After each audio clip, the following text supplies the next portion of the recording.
March Madness is here. The 2023 NCAA tournament officially kicks off the round of 64 today, and our Duke Blue Devils play against Oral Roberts. Jon Scheyer's first career game as a head coach in the NCAA tournament. We've got so much to discuss here on today's episode of Locked On Blue Devils. Let's get right to it. Hi, everybody. Dick Vitale. Hey, make sure you listen, man, to Locked On Blue Devils with J.J. Jackson. He's awesome, baby. You are Locked On Blue Devils, your daily podcast on the Duke Blue Devils, part of the Locked On Podcast Network, your team every day.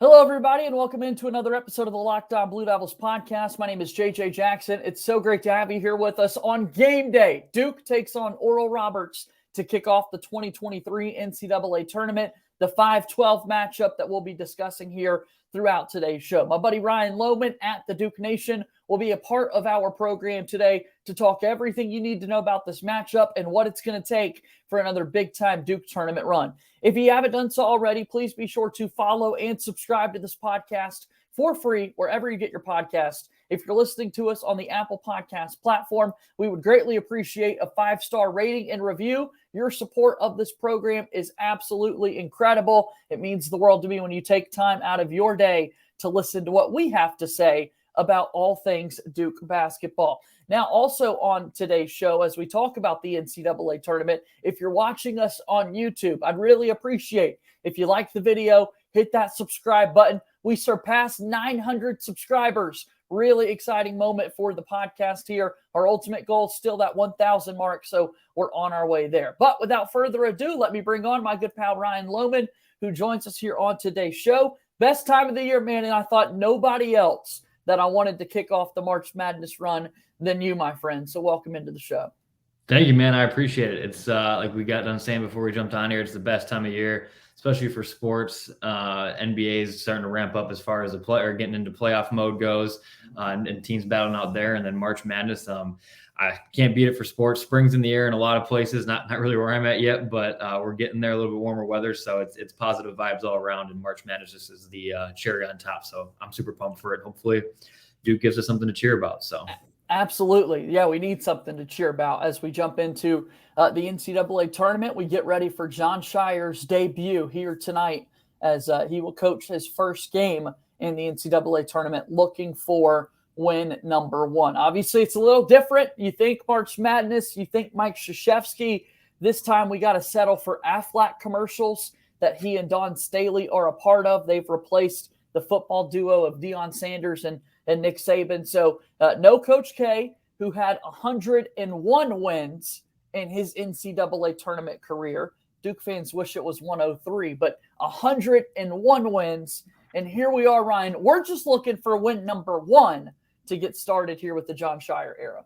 Yeah, absolutely. 101 wins is not much is tough to get mad about, although it didn't end the way we wanted to. But the nice thing about with Scheyer coming in and doing this for the first time is that I feel like not only have the players peaked at the right time, but so has Scheyer and the staff. And so this is going to be a tough matchup, man. Oral Roberts is no easy task. They obviously have some experience on their team, and so there's a little bit to be worried about there. But just how this team has played lately, the swagger they're playing with, and I will say, even though there have been some national people and some big names who have called Duke in the Final Four, like I still feel like there's enough of a chip on their shoulder of people like talking about Oral Roberts being another Cinderella team, returning players from that 2021 team that made it to the Sweet 16 or Elite 8, whatever it was there.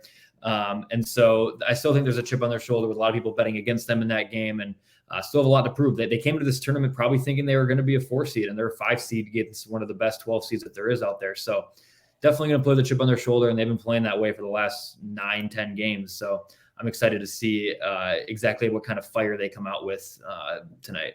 You set us up with the conversation right there, talking about where this Duke team was seated. It's been an entire topic of conversation. Duke players meeting with the media yesterday, talking about, hey, we kind of feel like we've kind of been doubted all season long. That has been a motto that we've heard. Ryan Young, Kyle Filipowski, as Connor O'Neill from Devils Illustrated talked about, they're quick to jump on that quote that, hey, we have been doubted just a little bit. And you look at where this Duke team sits, the number 2-5 seed. If you're watching us on YouTube, we've got the field of 68, how the NCAA Tournament Selection Committee seeded all of these teams 1 through 68, and they're at 48 is Duke's opponent in Oral Roberts. What jumps out to you here, Ryan?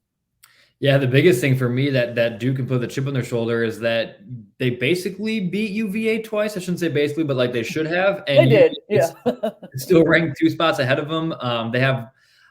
There's teams ahead of them that just like aren't playing that great at this time, and I'm one that really likes hot teams going into March, and just a team that not only is hot but seems to just be like figuring it out, and the players. How do I say this? It's when Duke had the potential of the talent that they have, it's different than like when a team like Missouri gets hot, who has like some guy, they're just not like guys who you expected to be there, and they're just kind of playing out of their minds. Like this is kind of what we expected Duke to be at the start of the season, which is probably unrealistic. But now that Duke's coming into their own, it's a little bit different kind of hot in my opinion. And so teams like Indiana, Tennessee, who lost their point guard and has struggled lately. Virginia, obviously, we wiped them in the ACC championship game. We beat Xavier back when we weren't the team we currently are. So UConn struggling quite a bit at times in the last couple of months. So like I don't think we should have leapfrogged into like the top 3 seed category, but I do think Duke was playing at the level of a 4 seed, especially if you look at the teams who are there in front of them and how they've played recently. I think that has to come into it all, and it seems like that. And they've said it, the conference championships don't take that into account a lot of times. The seeds are kind of already set for the most part. So I guess it was kind of expected, but I think that's kind of BS, and especially when teams are hot like Duke was. So. Well, we're flushing all the rankings out of the way. We're getting set for the game tonight. The scoreboard currently right now says Duke 0, Oral Roberts 0, an even playing field, 40 minutes of basketball straight ahead. So let's get ready to dive right into the matchup here in just a moment as Locked On Blue Devils continues in a moment. Locked On Blue Devils here today is brought to you by our friends over at FanDuel. There's no one else I trust when it comes to March Madness than our good friends over at FanDuel, the #1 sports book in America. Why? Well, new customers get a no-sweat first bet up to $1,000. This is also applicable with the NBA as they get closer to the postseason. Teams really trying to get into playoff positioning. 1 through 10, what's it going to look like? Well, we've got this no sweat first bet up to $1,000. That's bonus bets back if your first bet doesn't win. Just download the FanDuel Sportsbook app. It's safe, secure, and super easy to use. Then you could bet on everything from the money line to point scores, 3-point shots drained, and so much more. Plus, FanDuel even lets you combine your bets for a larger payout with a same-game parlay. So don't miss your chance to get the no-sweat first bet up to $1,000 in bonus bets when you go to FanDuel.com/lockedon. That's FanDuel.com/lockedon to learn more. Make every moment more with FanDuel, an official sports betting partner of the NBA. Here we are moving forward on today's episode of Locked On Blue Devils. JJ Jackson alongside my pal Ryan Lohman. You've seen him on Twitter at the Duke Nation. And buddy, you've expanded this coverage of Duke basketball that you've had all season long. It's been incredible to follow. If you don't follow at the Duke Nation, are you really a Duke basketball fan at this point? So if you will, tell me a little bit about your coverage. Yeah, so right now I signed on with the season ticket. That will ramp up more so next year's articles and maybe even more of a podcast comes out there, but expanded over to TikTok as well. That kind of is gotten more fun. I have one that's almost at like 50,000 views, and it's been kind of fun to like watch it like blow up a little bit. And like a lot of UNC Duke fans talking in my comments, and almost at 500 followers now. So that's kind of cool. But yeah, the main place is Twitter and Instagram. I got a guy named Will who does the Instagram. Him and I partnered a while back. So check us out there. But yeah, Twitter is where it started, where I put most of my time and effort into. And I will probably be live tweeting a lot of the March Madness games just because I don't know about you guys, but I take off work and sit in my basement with my 3 TVs and watch it. So it's my favorite time of the year, and I can't wait to share coverage with everybody while everybody else is enjoying it as well. Yeah, it's going to be a great sight there in the Lohman household when March Madness gets going later today to watch all of the games. Tomorrow we've got a full slate of games, and then we're hoping that this Duke team is playing on Saturday when the round of 32 gets started and Duke can continue to move forward in this one. All right, so when you look at Oral Roberts, this matchup in particular, what jumps out to you? Yeah, the biggest one I feel like is what's on everybody's mind is probably going to be Proctor. And so here's another thing is that I've watched a little bit of Oral Roberts basketball, but never actually really paid attention to how they pronounce his last name. I've heard Abmas for Max Abmas, but I read articles where he says it's pronounced Asmus or Asmus. So one of the two. Super confusing on that. I was kind of rattled coming into this. I'm like, I don't know exactly how you're supposed to say his name, but anyways, we'll say the Proctor Max matchup because most people will understand who I'm referring to, who had that run back in 2021. The thing with that is, and they obviously have, I think it's Connor, but Vanover as well, who's 7'5", which it's one of those where it's like that Taco Fall game all over again, except for I think we have the bigs to combat him, and he's a completely different player than Taco Fall was. He stretches the floor, he shoots the three ball as well, but he doesn't really have a post-up game and doesn't really do much around the rim very well. So seeing how we defend him and how he defends Flip or Lively or whoever, because I just think it's a bad matchup. Like Flip can take him off the dribble, Flip can extend him out and open up the paint for a guy like Lively or Mitchell to make ISO drives in. But just hoping that they're a decent shooting team, hoping that Proctor can lock up Max, Mitchell can take, I forget the guy at the three who can shoot it. Hopefully he can take him on. And I'm not as concerned as a lot of people. Like, Roberts is like the flashy pick, and like this is where Duke's magical streak of 9 games ends. But I'm just not seeing it. From what I watched that Summit League championship game. I went to NDSU, so I had a little bit of a stake in that. But they just didn't impress me much, and NDSU just looked really lazy and bad on defense. And so I think with the way this team's been playing defense lately and how they've been able to shoot the ball a lot better, just don't let Max go off for 30 points. And I think this is a 10 to 20 point game by middle of the second half. That's certainly what we're hoping for. We hope that we can be put in a spot where we're not stressed in this round of 64, where America is not actively rooting against Duke to be upset as they are each and every year. But Duke's got to be on their A game, as we well know, once it comes to be tournament time. So talking about this Duke team, 3-point shooting has improved over the last few weeks on the offensive end, making sure Duke can continue to be productive, scoring in the paint with someone like Kyle Filipowski. Offensively, what do you think it looks like for Duke? Yeah, the one player who's sparked a lot of interest in me, and I've said it on Twitter the last couple of weeks, is how well Mark Mitchell has played. Just from an efficiency standpoint, he's taking much better shots when he gets to the paint. It seems like it's almost automatically going to go in, the way he uses his body to shield off defenders and get the ball up above the rim and let the backboard or just his touch do the rest.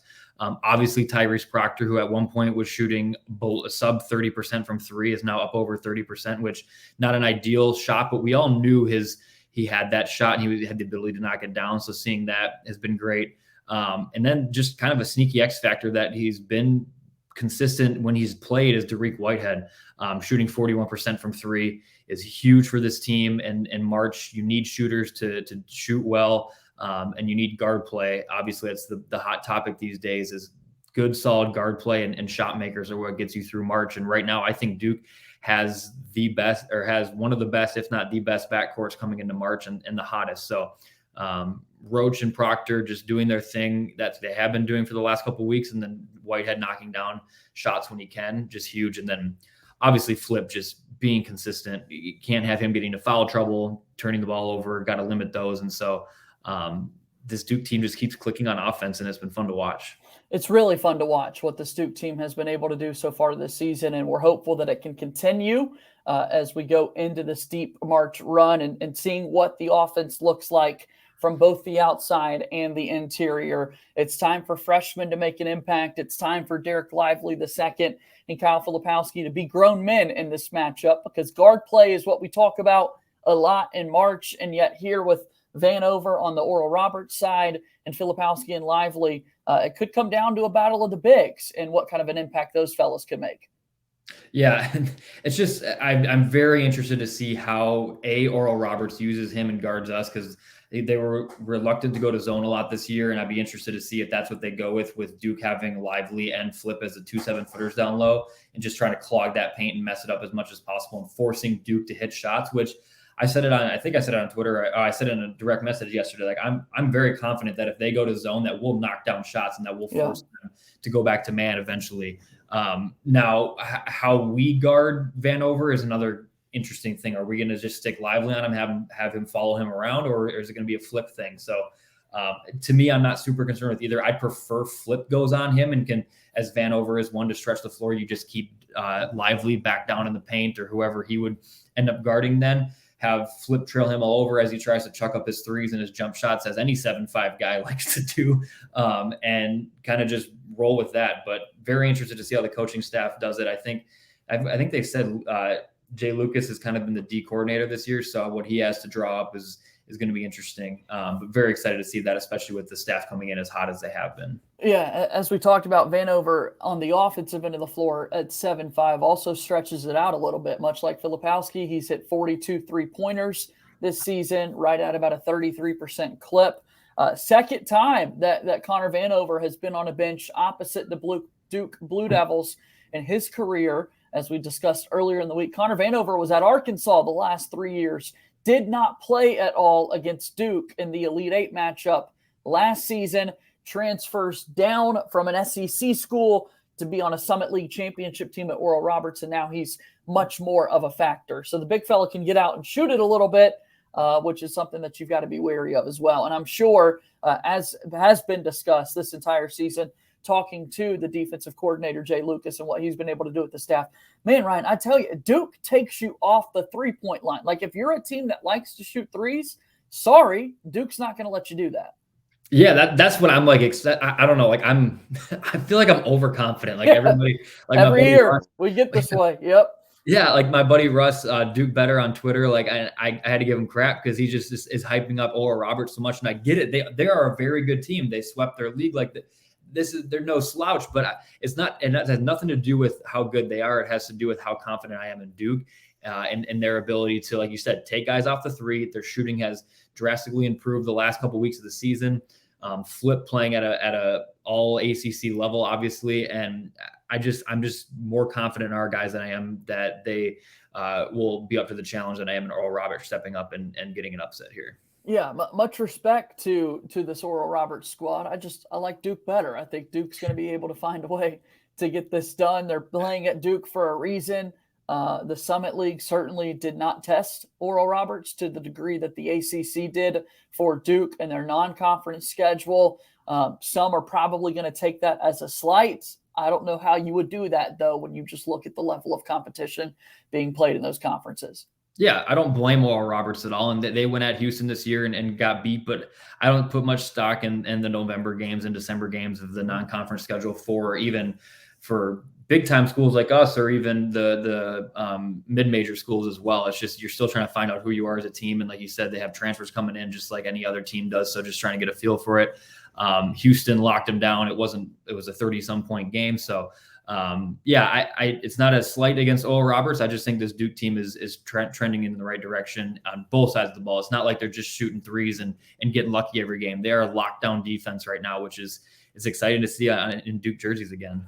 I've been wrong before. I certainly hope I'm not wrong today. It's just been a lot of praise for Connor Vanover this week, rightfully so. You're 7'5". I can only imagine what that's like. I've made this a known fact. The one thing I want to accomplish in life before I die is dunking a basketball once. And for someone like him, that's very easy to do. But Ryan, he didn't play at Arkansas. He was there for 3 years, had to find another opportunity to play. He's gotten it at Oral Roberts and has been a good player there. There's a little bit too much hype on this Oral Roberts squad, I feel like. Just a little bit. I'm all for it. Like, we're a 5 seed, they're a 12 seed. It's that cute little matchup that it happens every year. I'm fine with that. There are much more intriguing 5-12 matchups I think to pick your upset on than this one. But you're right. When you have a 7'5" guy who sat in the ACC for 3 years and the SEC, played, like, that shows me something. And two, he just doesn't have a post-up game. Like, I watched that NDSU game. I've watched a few of his highlights that have been posted throughout Twitter. It's just like, he's not going to back to the basket you like Taco Fall and just dunk over the top of you. That's just not his game. He doesn't have that. So just not as concerning. And I'm starting to get too cocky, but I'm just very confident in this Duke's team's ability. We got to fix ourselves, because I'm the same way, right? The more we talk, the more hyped we get. We're like, oh no, this isn't great. Here we go again. And what's weird is, like, I don't know if I was this confident going into last year. We'd have to rewind the tape on our shows last year. But going into the tournament last year as what we were a 2 seed, like, I don't think I had the same level of confidence. Just looking at our region was tough. And so yeah, I think this is a little bit different, just the way this team's playing and where they came from. So yeah, we talked last week. Duke is the most dangerous team in the ACC, and in so many ways, you could make the case that this Duke squad is one of the most dangerous in the entire country. How well they've been playing as of late, how together they are. Scheyer looks like he has been doing this for 42 years. To bring our conversation back full circle, his mentor on the sideline for 42 seasons, 101 wins in the NCAA tournament. Scheyer looks super poised and ready to rock and roll in this atmosphere and looking for his first NCAA tournament win. Yeah, absolutely. That's the other big thing that people aren't talking about as much is just the growth that he's had. And I've tried to shout it out as much on Twitter because I was a critic for the first couple months. Like there just wasn't adjustments being made that a lot of fans could see. And that means that the staff is obviously aware of it too. If the everyday ordinary fan can see that, hey, like putting Ryan Young out there for 25 minutes a game isn't going to get the job done. And maybe that shouldn't be the case. And over time, I'm sure it had to do with getting Lively back into the swing of things. And once he did, then Ryan Young's minutes diminished. And so there's just some other aspects that I feel like have improved on from, like you said, the defensive side. Jay Lucas has coached that up well. And just the confidence of this team. Jeremy Roach moving off the ball to be the two guard instead of primary ball handler, and Tyrese Proctor's growth. Man, he looks like the guy we saw in highlights from his FIBA days with Australia. And so that's exciting to see. And I'm really excited to see how this team steps up in March, because we have Jeremy Roach, who stepped up last year in March. We have Proctor, who's done it overseas and played at the international level. So this, not that he's not going to be nervous, but like this isn't completely new territory to him as far as the big stage goes. And so having that experience in the backcourt there, I think is what's going to be huge for Duke. With the season ticket, with Duke Nation, Duke Crazy Twitter Live, everything you got going on, what do you need people to know about, Ryan, as we get March Madness started?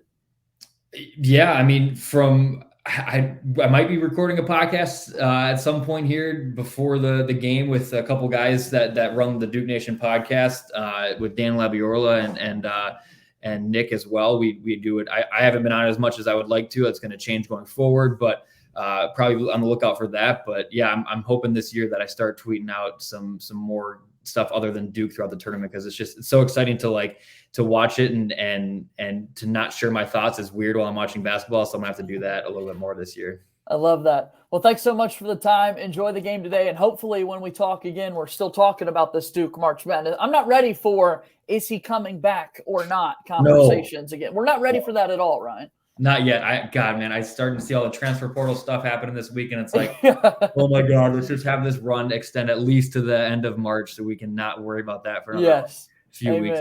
I'm not ready to go into that mode yet. Well, Ryan, thanks for the time. We'll do this again soon, okay? Appreciate it, JJ. Let's do it. All right. That's my pal Ryan Lohman at the Duke Nation on Twitter. Be sure to give him a follow right there. That's going to do it for our show today. March Madness basketball is here. Duke and Oral Roberts tonight, 7:10 Eastern, that you can watch them in the NCAA tournament. That's going to do it for today's show. As always, go Duke. I'll talk to you tomorrow. My name is JJ Jackson. Thank you and good day.